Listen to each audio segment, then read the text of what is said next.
Jelang bulan suci Ramadan, Wali Kota Banda Aceh, Iliza Sa'duddin Jamal, melakukan inspeksi mendadak ke Pasar Al-Mahirah Lam Dingin di Kota Banda Aceh. Sidak dilakukan untuk memastikan ketersediaan stabilitas harga bahan pokok serta komoditas pangan menjelang bulan Ramadan. Hasil sidak, Iliza menemukan sejumlah harga kebutuhan pokok seperti cabai, bawang, beras, minyak goreng, dan ayam. Harganya masih relatif stabil. Hanya ada beberapa komoditas yang harga mengalami sedikit kenaikan, seperti harga ayam mengalami kenaikan sekitar Rp5.000 dari harga jual biasanya Rp60.000 per kilogramnya, sedangkan cabai merah kini dijual Rp32.000 dari harga Rp60.000 per kilogram. Cabai hijau besar di angka Rp24.000 per kilogram, dan untuk bawang merah dijual dengan harga Rp40.000 per kilogramnya. Dari pantauan tersebut, Iliza berharap agar kebutuhan pokok tidak lagi mengalami lonjakan yang signifikan jelang Ramadan dan Idul Fitri nanti.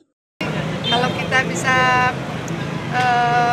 antara satu dan lainnya itu Banda Aceh relatif stabil ya. Harapannya kita nanti menjelang Ramadan tidak jadi lonjakan harga yang tinggi, karena memang kondisi inflasi kota masih cukup baik untuk Indonesia. Jadi sebelum ikut retret, saya mengunjungi langsung ke pasar-pasar dengan harapan nanti dinas itu benar-benar melakukan pemantauan, dan kita coba membuka pasar murah juga untuk masyarakat agar bisa meringankan beban masyarakat.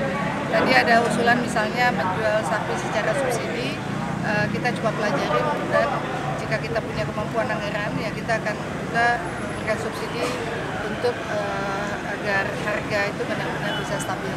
Kita sedang rapat balai kota, sedang rapat koordinasi menyiapkan program-program 100 hari dan juga apa yang memungkinkan untuk kita melakukan subsidi meringankan beban masyarakat menghadapi Ramadan dan Idul Fitri.